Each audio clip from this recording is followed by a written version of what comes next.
Shall we batter onwards then to The Human Voice? Yes. The Human Voice is the new short film from Pedro Almodovar, his first work at all in English, and something I've been looking forward to seeing for a long time. Such anticipation can be a dangerous thing though, and well, The Human Voice is now a thing that I have seen.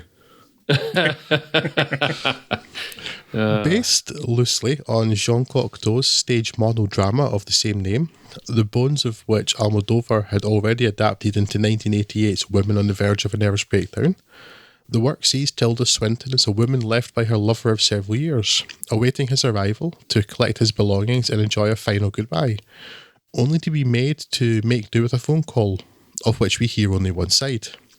The usual Almodovar table stakes are met.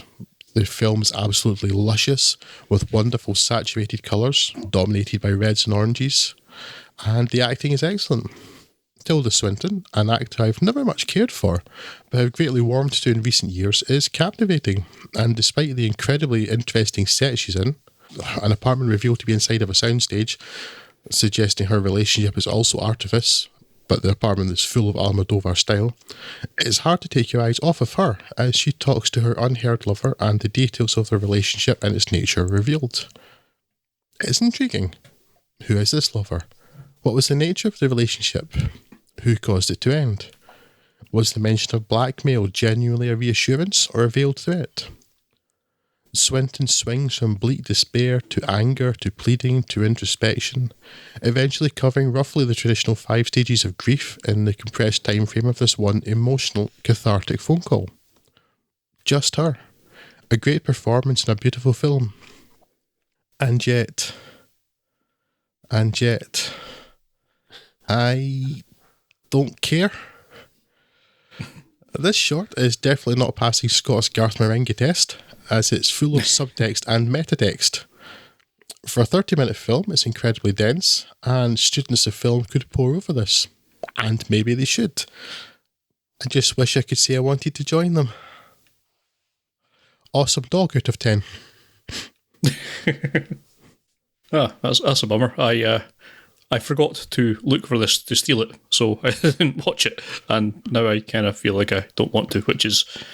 well, I mean, I blow hot and cold with Almodovar films, even when the films that I don't like, I'm generally not regretful for having watched them. There's only something interesting in there, even if I absolutely hate them, so I'll probably get to it at some point, but yeah. I definitely don't regret watching it, and again, it's 30 minutes. I may watch it again, because I watched it this morning after I'm literally coasting on about 5 hours sleep after the past 3 days, and now a heavy cold, so maybe it wasn't in the best place.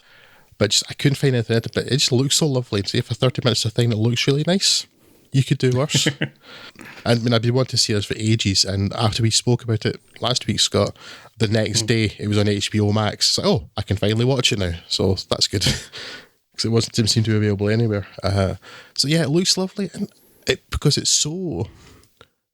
for other directors, I might say it was navel-gazing, but in this case, I think it's more introspective, but it's so self-referential, and so many kind of metatextual comments about Almodovar and his career and previous films and stuff that I'm sure there's so much to dig into there.